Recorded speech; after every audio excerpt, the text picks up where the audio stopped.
Bráškové sestřičky, tak já vás taky vítám na shromáždění křesťanského společenství KS Liberec. Jsem moc rád, že tady jsme a ještě než začneme, tak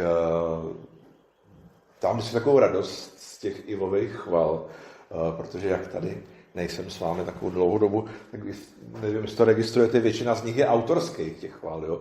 Jsou původní Ivošovi a vy je zpíváte krásně spolu a mě to naplňuje obrovskou radostí, protože znám asi 1 nebo 2 sbory v republice, který mají autorský chvály, že třeba KS Mozaika, jo, v Hradci Králové, že tam zpívají svoje chvály, ale jinak opravdu málo kde, takže máme takovýhle privilegium.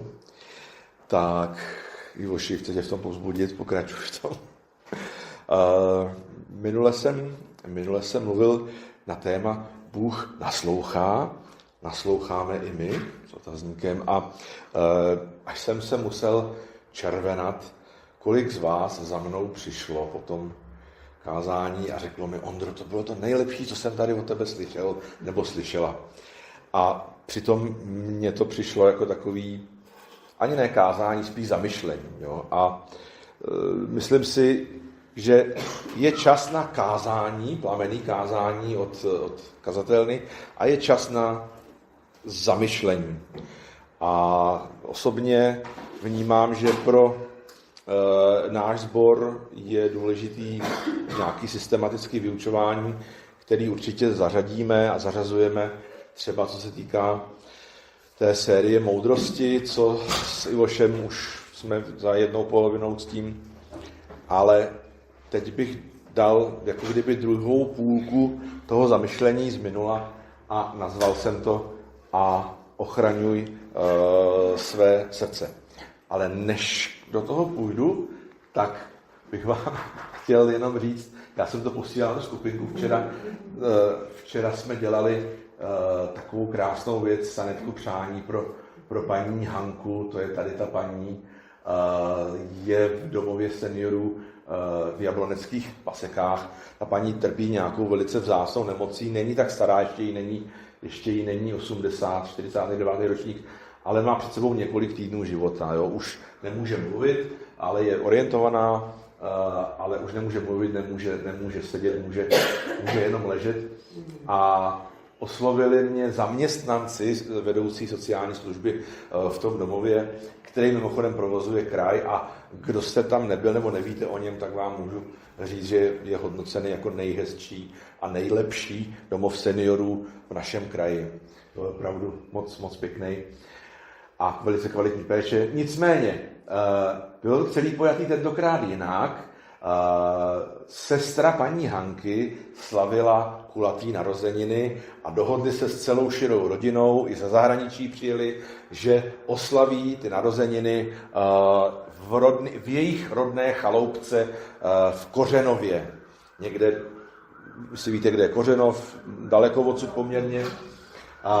A jako překvapení ta dcera paní Hanky chtěla, aby ta její maminka tam prostě dorazila, byť už nemůže, je opravdu ve stavu, že tady bude pár týdnů, možná měsíc, jo, a že tam dorazí na tu oslavu, a tak se to povedlo, díky pánu měla i krásný počasí, jak jsme včera mohli zažít, a tyhle fotky fotil Áron, no, tak jsme to udělali jako takový tandem, tak se jenom chci podělit o to, jak je Bůh dobrý a jaký dobrý věci se dějou, protože tohleto je zase něco, co mě naplňuje, a když jsem viděl ten úsměv na její tváři a ty reakce těch lidí, jo, co mi psali večer, tak prostě je to úžasný a jsem za to rád, že můžu toho být.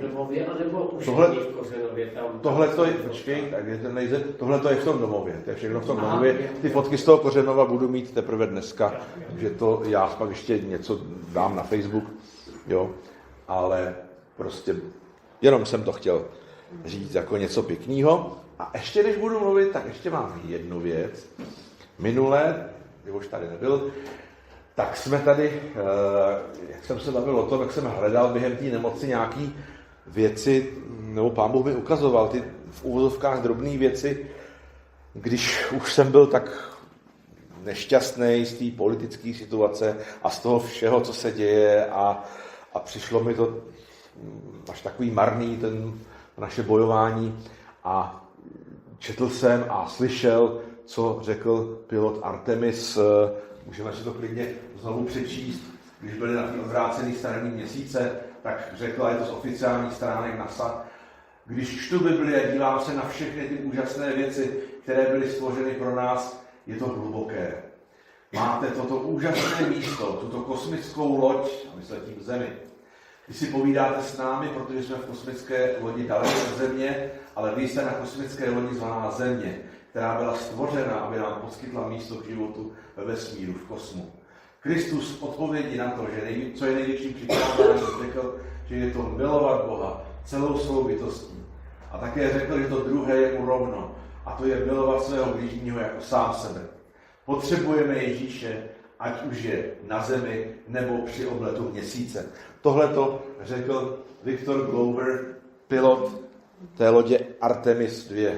A bráško sestřičky, předevčírem NASA zveřejnila rozhovor s posádkou, kde mluvil velitel té mise Artemis, který tam byl s něma, Reed Wiseman, který řekl, že na základě toho zážitku a toho, co zažil a toho, co mu ten bratr Glover říkal, tak po přistání vyhledal kaplana a rozhodl se dát svůj život Ježíši.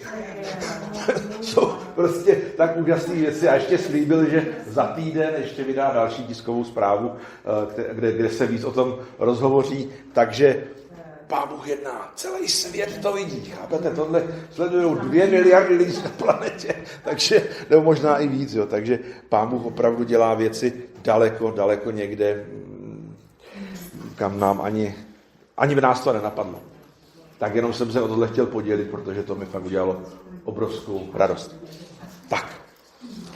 A pojďme teda do toho slova, jenom ještě chci předeslat, kdo se to nezachytili, dnes bude Večeře Páně, tak pokud máte nějaký problém s někým, tak se rychle ještě usměřte, běžte třeba na chodbu a ať jdeme do toho s čistým srdcem, ale věřím, že všichni tady to čistý srdce máme a jak říkala Sněžena, že sem chodí kvůli Pánu, já sem taky chodím kvůli Pánu, ale chodím sem kvůli vám taky, protože jako když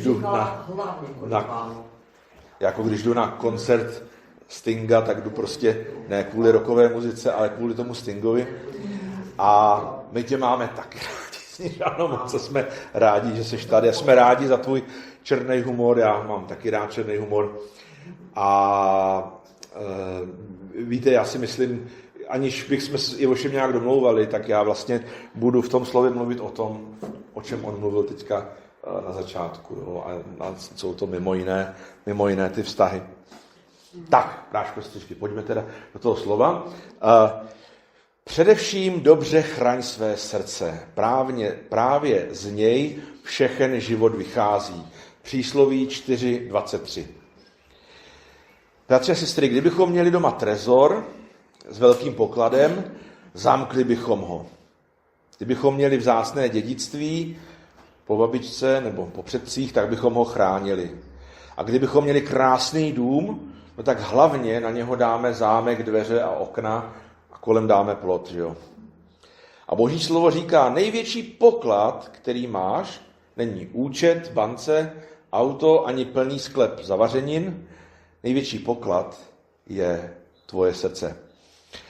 Víte, starověk chápal srdce člověka jako střed těla, kde sídlí duše a je to prostě naprostý střed těla, kde sídlí myšlenky, duše a tak dál. Svým způsobem je to pravda. My to taky tak vnímáme jako křesťané, že z našeho srdce vychází zloba nebo nenávist. Neřekneme, nikde nečtete z našeho mozku. Je to zkrátka naše srdce, rozumíme tomu, i když fakticky se ty věci dějou v té mozkové kůře. Co nám naplní srdce, to vyjde ven. Asi teďka vás nepřekvapím tímto veršem. Čím srdce přetéká, to ústa mluví. Řekl Pán Ježíš v Matoušově evangeliu 12. kapitola 34b, kdyby někdo nevěděl, co je to B, tak to znamená, že je to druhá polovina toho verše. Jo?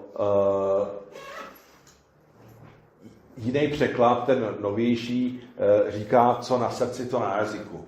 To je takový úplně, každý k tomu rozumí. Málo kdo z nevěřících lidí by řekl, že se jedná o biblický citát. Co na srdci, to na jazyku. Mně se líbí tady ten ekumenický, jo, čím srdce přetéká, to ústa mluví. A je to velice praktický. Člověk nemusí dlouho mluvit a poznáte, čím žije.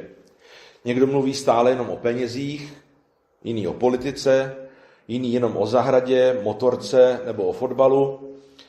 A někdo stále šíří strach, podezření, obavy z katastrof. A někdo jiný mluví o boží věrnosti, o naději, o vděčnosti.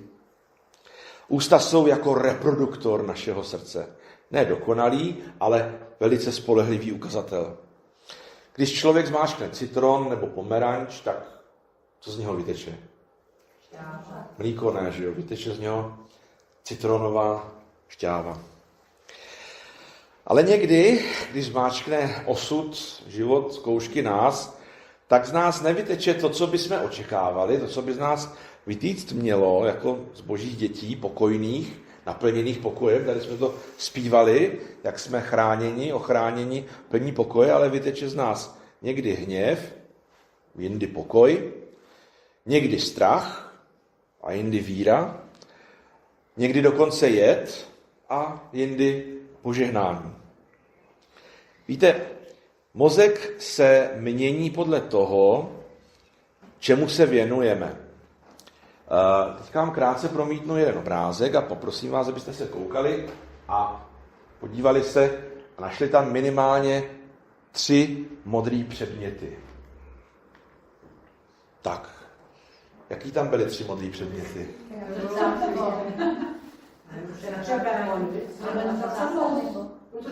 Zrcadlo, hřeben,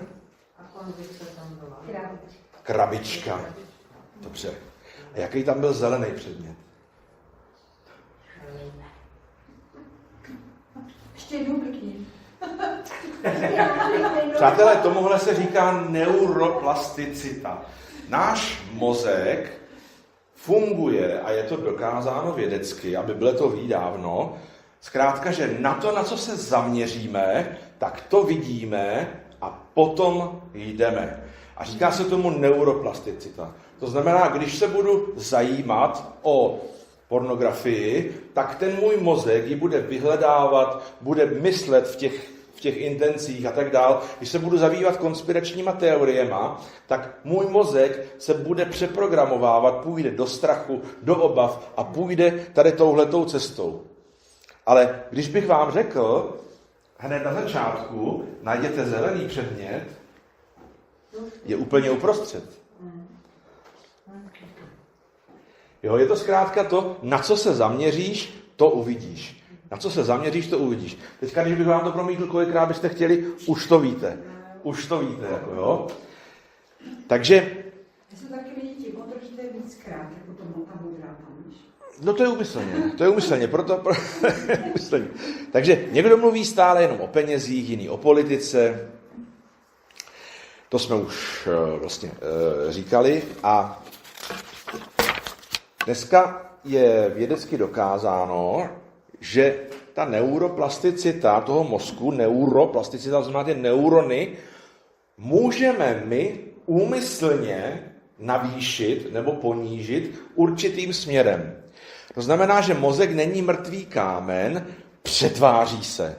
A my ho cíleně můžeme měnit podle toho, co opakovaně sledujeme, čemu nasloucháme, na co prostě jsme zaměřeni. Jinými slovy, po čem často chodíš, tak tam si vyšlapeš cestu. Když budeš zaměřený na modrou, uvidíš ji. Když budeš zaměřený na zelenou, tak ji uvidíš. Když člověka živí neustále strach, tak co se ten mozek učí? Bát se. Když stále sleduješ nečistotu, tak se mozek zvyká na nečistotu. Když se oddává hazardu, alkoholismu, závislostem, no tak co ten mozek dělá? Touží po další dávce. Když se topí v konspiračních teoriích, tak ten mozek se učí podezřívat všechno a všechny kolem. Ale je tady i dobrá zpráva. Když se člověk denně přivádí úmyslně svoji mysl k Bohu, k modlitbě, pravdě, vděčnosti, tak se ten mozek, respektive naše srdce, může měnit k dobrýmu. Bůh nás nestvořil beznadějně. Neříká, takovej seš, no prostě smůla. A nebo ty jsi takovej, no jako tak dobře. No. Všimněte si, kolik z vás, a slyším to často, ne jenom v téhleté církvi, říká, no víš, jako Ondro, já jsem takovej, já jsem taková, já to dělám takhle. A si vždycky říkám, tak v srdci, a co takhle nové narození? Proměna Ježíšem, starý člověk zemřel, je tu nový. Myslím si, že každý má čas do toho samozřejmě dorůst. Máme k tomu krásný verš.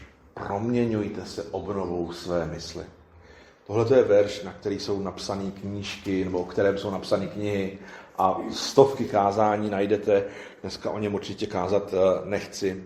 Ale víte, není tam nenechte se proměňovat, nebo koukejte hodně na YouTube, nebo choďte na všechny kázání tady od toho skvělého kazatele, jo, nebo vymetejte každou křesťanskou akci.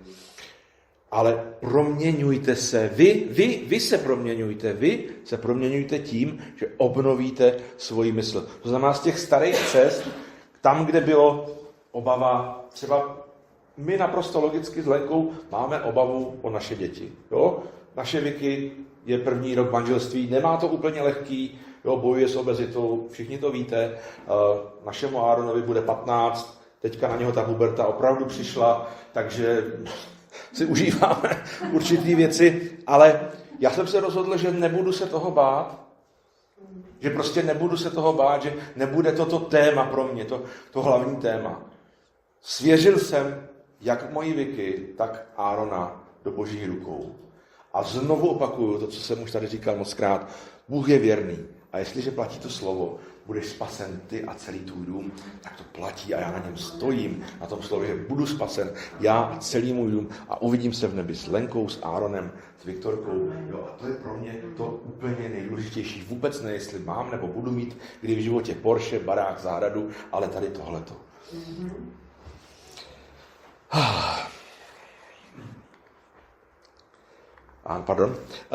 Takže, čím krmíme své srdce? Každý den něco vstupuje do našeho nitra. Otázka není, jestli jsme ovlivňováni, ale otázka je, že ovlivňováni určitě jsme. Jsme ovlivňováni zprávama, tím, že ti někdo něco řekne, tím, že je někde nějaká nálada. My prostě nejsme rezistentní, nejsme ten neutrální prvek, jako je třeba Xenon. Jo? Zkrátka reagujeme, že jsme ovlivňováni. Otázka je, čím se necháme ovlivnit. Takže někdo krmí srdce 3 hodiny denně zprávami, jedno jakou formou, jestli ze CNN, Prima News, nebo z Facebooku, nebo z Instagramu, nebo z YouTube. 3 hodiny zprávami a 5 minut modlitbou. A potom se diví, že je plný úzkosti. Někdo živí fantazii pornografií a pak se diví, že mu to manželství chladne a neklape. Někdo dává celé srdce koníčkům a zálibám. Koníček sám o sobě není hřích. Pán Bůh nám dal to potěšení. Znovu opakuju, Pán Bůh nám mohl dát vodu a chléb a byli bychom živi na téhle planetě. Ale Pán Bůh nám dal víno a chléb. Je to v Bibli, bráško a sestřičky. Dal nám víno a chléb, takže určitě koníček, nebo nějaká dobrá věc, zábava, je dobrá, pokud se nestane modlou. Nesmí se stát modlou, nesmí ten koníček, to naše hobby, zabrat místo, který patří Bohu. A to místo, který patří Bohu, o tom rozhodujete jenom vy. O tom rozhodujete jenom vy. A já si myslím, že Zvlášť třeba lidi, kteří jsou činní nějak v církvi na místě pastora, kazatele, vedoucího, tak potřebují koníčky, potřebují nějaký hobby, aby se dostali z toho, že tolik příběhů, co člověk slyší za ten týden a za ten rok, tak to opravdu je jako drtivý. Jo? Ale nemůže to převýšit zájmy rodiny a zájmy, nebo to místo, který mám dávat Bohu. Někdo se neustále bojí budoucnosti. Tady bych se zastavil, jo, prostě co bude s dětma, co bude s penězma, krachne to, nekrachne to, můžu to tamhle investovat, můžu to tamhle dát, jak to teďka bude s tím důchodem. A mezi tady tím vším, Bůh říká, ochraňuj své srdce. Především ochraňuj své srdce. Mezi tady tím vším. Takže proměňujte se, je to rozkaz, že jo? Je to imperativ. Proměňujte se obnovou své mysli, ne čekejte, až budete proměněni, a ochraňuj své srdce. Nečekejte, až budete ochráněni. My už jsme ochráněni, že jo? Zpívali jsme to v té skvělé Ivošové chvále, v té písničce, že jsme ochráněni, že Bůh je náš pevný hrad. Máme v něm jistotu. Ale to naše srdce, co do něho pustíme, rozumíte, vy můžete být svatí, jak chcete, ale v momentě, kdy prostě se budu dívat minutu na porno, ono vejde do toho mého srdce. Prostě to nejde. A musím jako chlap, jako muž mít smlouvu se svýma očima, musím být natolik vyzrálý, abych věděl, že když se objeví nahá scéna v televizi, tak sklopím oči. Nebo když jdu s manželkou po pláži a je tam prostě nějaký nudistický pár, tak ty oči okamžitě jdou jinam. Jo? A tohle dělám spoustu let a výsledek je jaký? Manželce nikdy nebyl nevěrný a ani v mysli. To říkám před pánem tady, ani v mysli. Jo? A je to prostě opravdu cesta, ale musím to dělat já cíleně. Pán Bůh nás ochraňuje před démonickými útoky. Ochraňuje nás před zlou situací tím, že třeba spojedete a stane se nehoda těsně před vámi. Ale ďábel chtěl, aby se stále vám, rozumíte, jo? A jiný věci. Ale to srdce si musíte ochraňovat vy. Proč? Pán Bůh nám dal svobodu. Pán Bůh před tebe nepostaví nějaký bloky. Ty se musíš rozhodnout. Na základě čeho? Máme k tomu manuál. Tady ten nejlepší možný manuál. Ne všechno, co je dostupné, to znamená ne všechno, co je hlavně v dnešní době na síti, na internetu, v novinách, v televizi, tak ne všechno je užitečné. Ne všechno, co běží na obrazovce, prospívá duši. Takže za A. Dávej si pozor, co pouštíš dovnitř, do svého srdce. Písmo není dekorace na polici, písmo je potrava našeho srdce. Co čteš pravidelně, to tě formuje. Když budeš pravidelně číst nějaký servery, kde prostě to opravdu je špatný, no tak uvěříš tomu, že je to špatný a podle toho to s tebou tak bude. Takže za B, vracej se v mysli k Božímu slovu. Za C, mluv pravdu nahlas. Když přijde strach, řekni, Pán je můj pastýř. Když přijde vina, řekni, v Kristu je odpuštění. Když přijde chaos, řekni, Bůh je stále na trůnu. A takovejhle věcí bych mohl tam dát samozřejmě spoustu, ale bráško a sestřičky, pokud nebudeme to Boží slovo znát, tak si to neřekneme. Rozumíte, jsou určitý věci, mně se třeba hrozně líbí, nevím, jestli mnozí z vás určitě znáte, Youth with Mission, jo, mládí s misií. Je to velice rozšířená biblická škola z Ameriky po celém světě, kde se všichni ti studenti učí Bibli nazpaměť. Není to nějaký mnemotechnický opakování, jako se učí třeba muslimové Korán v arabštině nazpaměť, byť jsou třeba z Pakistánu, arabský vůbec neumí. Jo? Je to zkrátka, že se učí samozřejmě tu Bibli nazpaměť, Youth with Mission, ve svém jazyce, ale je to pak úžasný. Já to třeba vím sám, když jsem dlouho nemocnej, třeba jak jsem teď byl, já fakt nebyl schopný číst. A tím, že to písmo mám nějakým způsobem nastudovaný, neříkám, že dokonale, tak jsou ty situace a hned se mi to promítne, ten boží verš. Hned tam naskočí. Za D. Opakuj dobré návyky. Jedna modlitba pomůže. Amen. Ale pravidelná modlitba proměňuje. Jedno přečtení žalmu tě povzbudí, ale denní čtení písma mění celého člověka. Možná si někdo říká, moje srdce je už zanesený. Teď si doplňte čím. A moje myšlení je už pokřivený. Zase si doplňte čím. Už jsem si zvykl na strach nebo na hřích. Wow. Náš pastřičky, měl jsem jednou velice zajímavý, dlouhý pastorační rozhovor s jiným pastorem, kde jsme se bavili o určitým jevu v církvi, který je podle mě jeden z nejhorších modelů, který se může stát věřícímu aktivnímu křesťanovi. Že si zvykne na hřích. Rozumíte, když hřích je vážná věc, Pán Bůh nám dává pokání skrze Ducha Svatého, že jo? Dává ho do našeho srdce.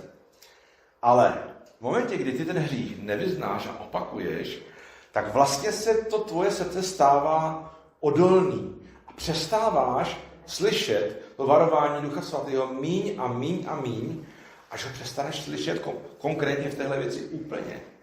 A zvykneš si na ten hřích. Budeš tady stát, budeš zpívat, budeš vyznávat, budeš se modlit v jazyku, budeš prorokovat, lidi budou uzdravovaní skrze tvoje ruce, ale jelikož už si člověk zvykl na ten hřích, a to není v pořádku. A tam je potřeba jít úplně na začátek a hledat, protože už to člověk ani neví. A opravdu hledat před Bohem upřímně a, jak říká Dan Drápal, činit efektivní pokání. Že pokání není záležitost jednoho dne. Efektivní pokání je skutečně vracet se k těm věcem, které nějakým způsobem ovlivnili můj život, kde jsem v životě někomu ublížil, nebo mně bylo ublíženo. A víte, všichni víte, že jsem byl ve vězení a nežil jsem úplně svatým životem, rozhodně ne. A i teďka třeba po 25 letech mi přijde, tenkrát si udělal to a to. Já jsem na to úplně zapomněl, na tu věc. Naprosto vůbec nevím, jo. A najednou to prostě přijde, ale v ten moment vím, že je to od Pána a že to mám vyznat. I když vůbec ty lidi neznám, zapomněl jsem, jak vypadali, existují, ale že jsem něco udělal. A věřím tomu, že takhle si nás Pán Bůh čistí a protřebuje Duch Svatý a měli bychom na to být citliví a hledat ty věci cíleně. Jo? Teď jsem se bavil s jedním bráškou a on má pořád nějaký cyklický problémy. Pořád psychický, velice vážný, nemůžu ho jmenovat. A pořád mi to připadlo takový podivný a říkal jsem, hele, tam bude něco duchovního.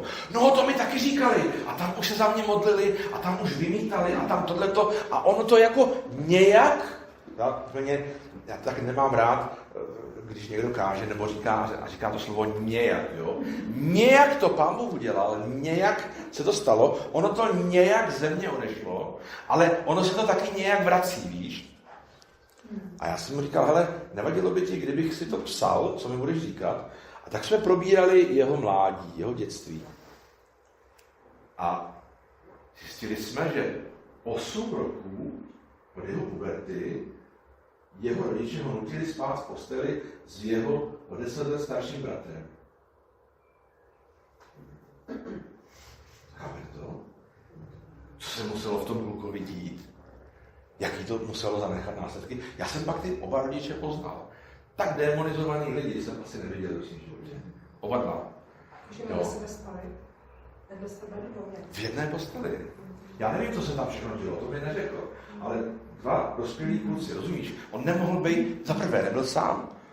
Nebyl nikdy sám, byl absolutní absenci soukromí. Ale proč to říkám? Že jsme k tomu došli tím, že on chtěl k tomu dojít. Chtěl prostě hledat tu příčinu. Tak bych chtěl, aby my jsme chtěli taky, pokud se něco děje. Poslyšte dobrou zprávu. Pán Bůh stále obnovuje. Co člověk roky ničil, Bůh může začít uzdravovat. Možná ne za noc, ale uzdravovat a uzdravit skutečně, reálně. To je ta dobrá zpráva. Bůh umí měnit srdce kamenné v srdce živé. Srdce z kamene do srdce masitého.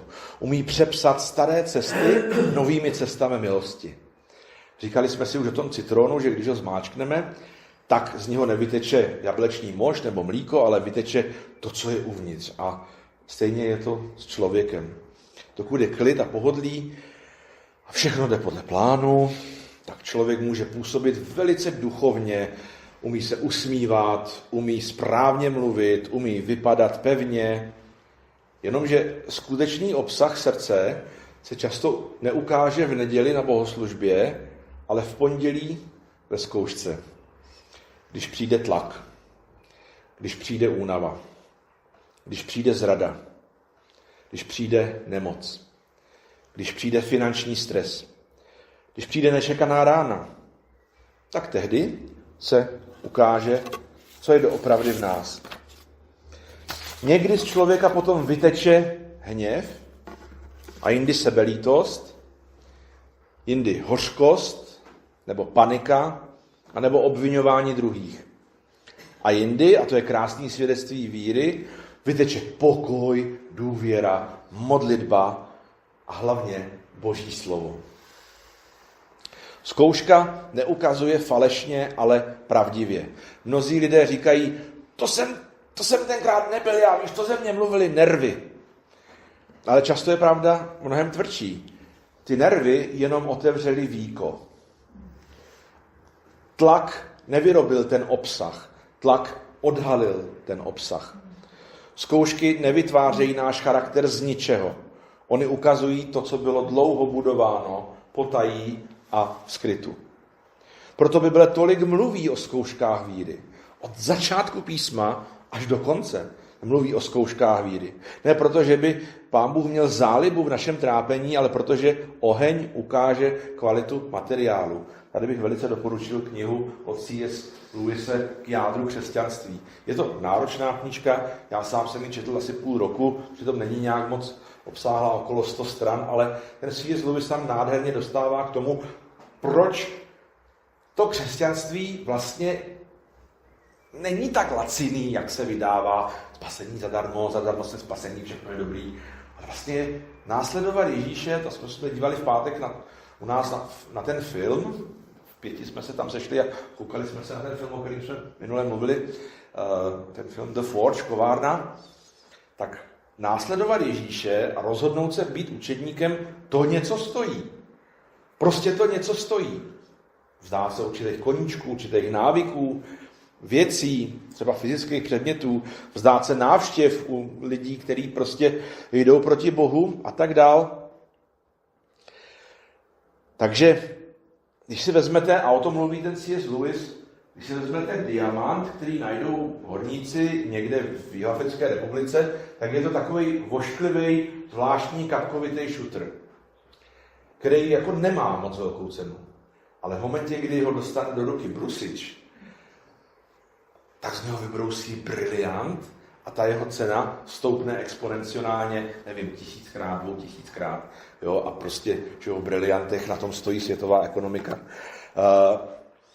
Takže, co dělají tady ty zkoušky? Z toho surového diamantu vybrušujou ten briliant. A zase, my to musíme dovolit.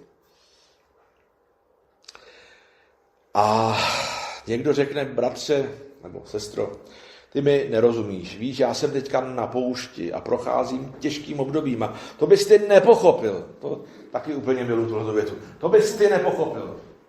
Víš, to mám já nastudovaný a ty bys to nepochopil. To jako kdyby mi někdo řekl, ty jsi hůl.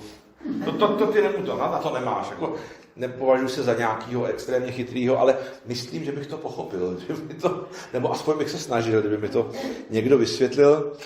Protože minule jsme se o tom bavili, že Bůh naslouchá. Můžeme mu všechno říct, i ty špatné věci, i ty průšvihy naše.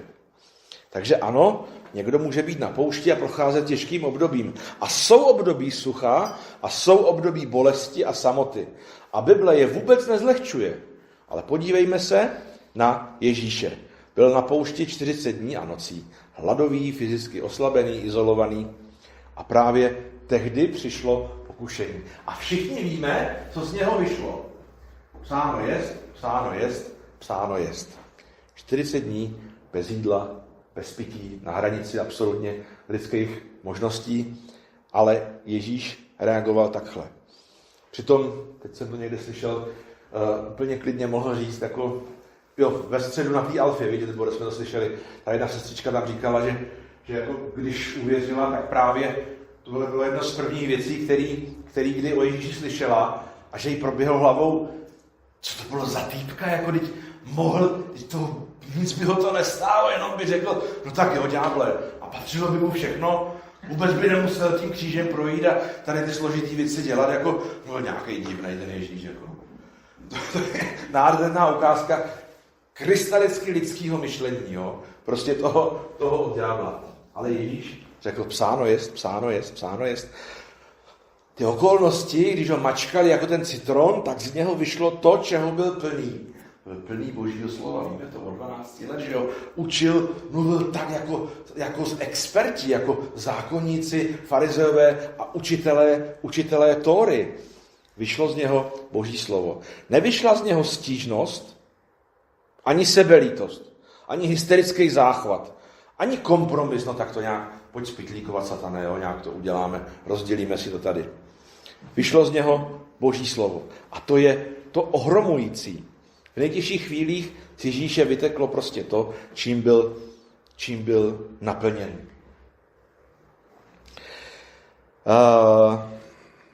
Pardon, tady se mi ztratil jeden verš. Aha.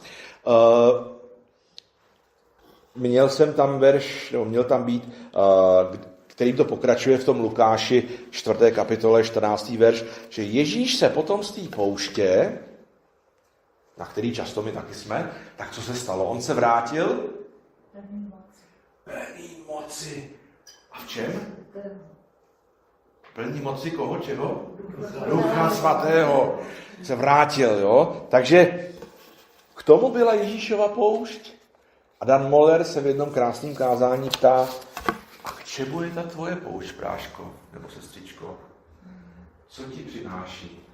V čem jsi se vrátil, nebo vrátila z té tvé pouště? Nezlehčuju ničí poušť. Tím, že dějou se fakt strašné věci. Smrt dítěte a různý jiný, jo? Vůbec to nezlehčuju. Dávám to jenom jako motivaci. Prostě Ježíš se nenechal formovat okolnostmi. To je lekce i pro nás. Okolnosti se vždycky snaží formovat člověka. Nouze říká, vem to do svých rukou. A strach ti říká, Bůh tě opustil. A únava říká, tak už to nějak zabál a udělej nějaký kompromis, ať už to je hotový. A samota ti říká, nikomu na tobě nezáleží, seš to sám. Ale Ježíš se nenechal formovat tou pouští. Formovalo ho slovo Otce. Poušť byla kolem něho, nedostala se do něho. Ta poušť zůstala kolem něho, nedostala se do něho. Takže ještě jednou, okolnosti se nás snaží formovat. Záleží jenom na nás, když budeme chránit svoje srdce, že nás nebudou formovat. Zůstanou okolnosti, od toho slova okolo. Že budou okolo, nedostanou se dovnitř. Tak. Když tě zmáčkne manželství, co vyjde? Když tě zmáčknou děti, co vyjde? Když tě zmáčkne práce, co vyjde? Když tě zmáčkne nemoc, co vyjde? Když tě zmáčkne nespravedlnost, co vyjde? Proto nestačí občasná nedělní inspirace, potřebujeme být plní Božího slova průběžně. Protože v krizi člověk většinou nevytáhne něco nového ze skladu. Prostě, když budeš fakt v krizi, tak si neřekneš, tak teďka se podívám, co tady o té mé situaci říká tady na tom YouTube a teď si to najdu. jo, budu tě vysvobozovat od tohoto lidu a pohanu, teď o tom budu přemýšlet, jo, v konkordaci si to najdu a ještě v nějakém slovníku, ne. Když budu v nějaký blbý situaci, tak budu nešťastný a zoufalý. Pokud to nebudu mít tady a tady, to Boží slovo, tak ze mě nevyjde. A reakce prostě nebude taková a bude lidská. Takže musíme být plní Božího slova průběžně. Protože v krizi prostě člověk nevytáhne nic nového ze skladu. Sáhne po tom, co už má uvnitř. Toho, čeho je plný, to ústa mluví. Takže praktický závěr. Chceš-li, aby ve zkoušce vyšla víra, naplňuj se vírou dnes. Chceš-li, aby v bolesti vyšel pokoj, naplňuj se pokojem už dnes. Chceš-li, aby v pokušení vyšlo psáno jest, naplňuj se Božím slovem dnes. Víte, nikdo nezačne kopat studnu, když už hoří dům, aby měl tu vodu na hašení. To se prostě dělá dřív. Ta cisterna na to hašení nebo hasící přístroj se koupí, že jo, ještě před tím požárem. Nejdu ho koupit, až když hoří. To by mi to zatím zhořelo. Naši sestřičky, blížím se ke konci. Až vás příště život zmáčkne jako citron, tak poprosím nás, neptejme se, proč se mi to děje, ale ptejte se, co to ze mě právě teď vymačkává ven. Jaký opravdu jsem teda křesťan, jaký jsem věřící. Přísloví říká, především chraň své srdce. Neříká, především si chraň pověst. Neříká, především si chraň svoje pohodlí. Neříká, především si chraň svůj image, aby si o tobě někdo, nebo nedovoloval si na tebe. Říká, chraň svoje srdce, protože z něho vychází tvoje slova, tvoje rozhodnutí, tvůj pokoj, z něho vychází a formuje situaci ve tvé rodině, z tvýho srdce vychází i tvoje budoucnost. Pozor, ovlivňuje to tvoji budoucnost, tvoje rozhodování v krizových situacích. A z tvýho srdce vlastně vychází i tvůj život s Bohem. Zkrátka, je to tak. Tak se dneska ptejme každý sám sebe, čím je moje srdce plné, co do něj pouštím a co z něj teče ven, když mě život zmáčkne. Vím, že to může být pro někoho bolestivý to slovo a dopředu se omlouvám, pokud jsem někoho tím slovem zranil. Kdo z vás třeba je opravdu na nějaké poušti. Rád si s vámi o tom popovídám. Ale já myslím, že mi rozumíte, co jsem chtěl říct. Protože ta doba je opravdu, na jednu stránku je to skvělý, že si můžeme přečíst o tom, že pilot Artemis mluví na odvrácené straně měsíce o Bohu a káže evangelium a pak jeho kapitán po návratu uvěří. Na druhé stránce obavy, co bude. Teďka mi Lenka říkala, že v nemocnici už nechtějí, začali šetřit s rukavicemi. Protože vedení nemocnice dostalo strach, že nebude ropa. Tak celý stát náš začal dělat zásoby a jako se nakupovaly roušky do těch skladů, tak teď se nakupují gumové rukavice. Jo, prostě, rozumíte, to je to, co generujou tady ty zprávy, ať už je to nenávist, nebo obavy, nebo strach. Jo? Ale pokud řeknu, že mým zdrojem je Hospodin a mým útočištěm je Hospodin, tak to není něco, že bych byl línej, nebo že bych nechtěl o té věci přemýšlet, nebo se jí nějak věnovat. To rozhodně ne. Jsou věci, kde je potřeba, aby křesťani opravdu vykročili a něco dělali.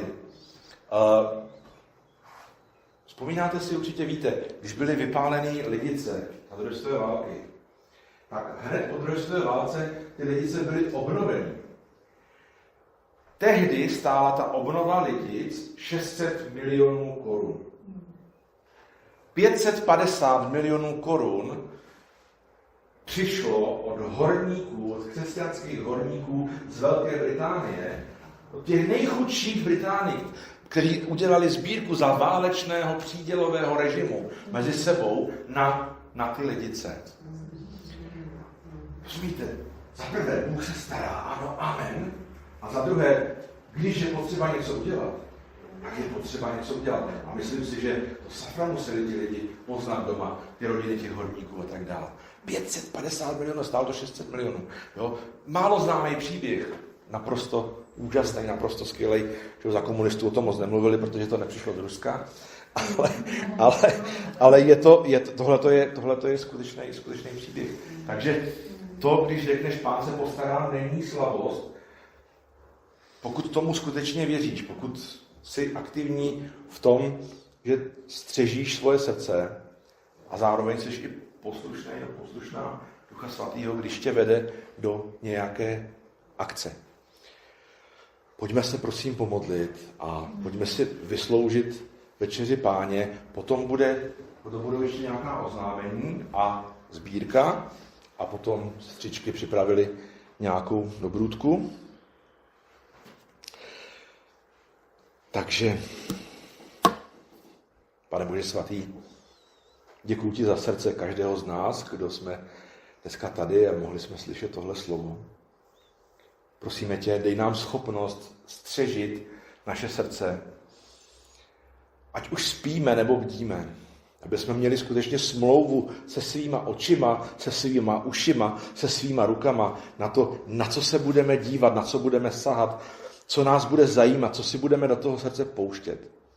Hospodine, taky já ti vyznávám, že v poslední době trávím hodně času na těch sociálních sítích, zvlášť v té nemoci a chci to tobě dát.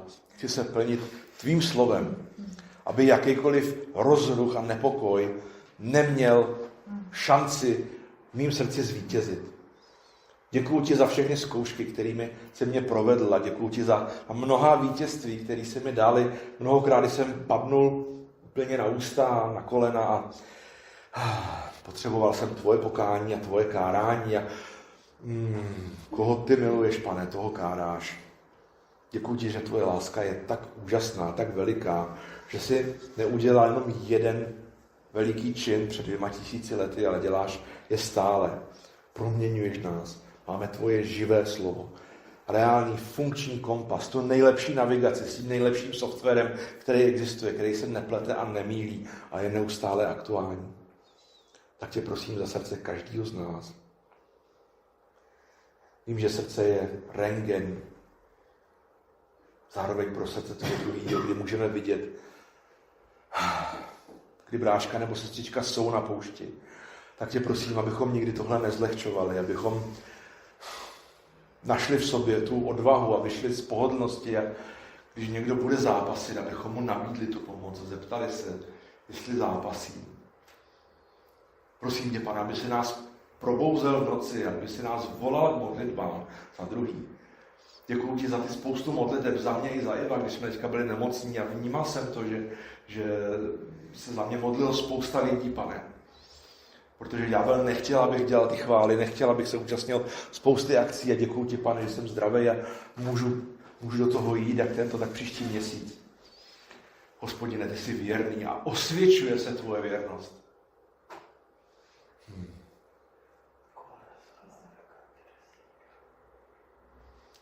Chvála tobě, Pane. Tak chceme přistoupit před tebe jako rodina. Chceme slavit tvoji večeři, Páně, to, co jsi nám, Pane, tady zanechal, že máme činit na tvoji památku.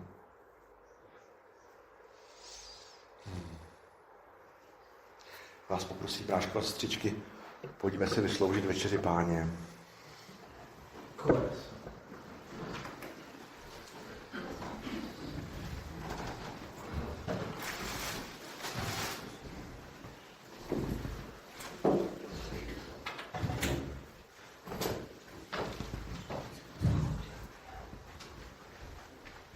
Většinou to nečtu, ale tentokrát to přečtu. Určitě všichni znáte 1. Korinským 11. kapitola, 17 a dále. Když už jsem u napomínání, nemohu vás pochválit za to, že vaše shromáždění jsou spíše ke škodě než k užitku. Především se doslýchám, že když se scházíte v církvi, máte mezi sebou roztržky a skoro tomu věřím. Musí totiž mezi vámi být i rozdělení, aby se ukázalo, kteří z vás jsou spolehliví. To, co probíhá ve vašich shromážděních, není žádná večeře Páně. Každý má k jídlu svou vlastní večeři a pak někdo hladový a jiný se opil. Co pak se nemůžete najíst doma? To pohrdáte Boží církví natolik, že ponižujete ty, kdo nic nemají? Co na to mám říct? Mám vás pochválit? Za to vás rozhodně nechválím.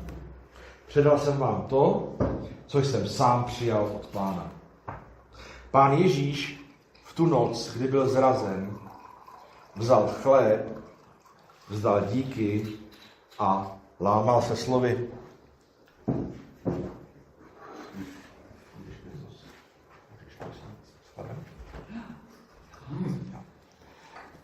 Můžeš?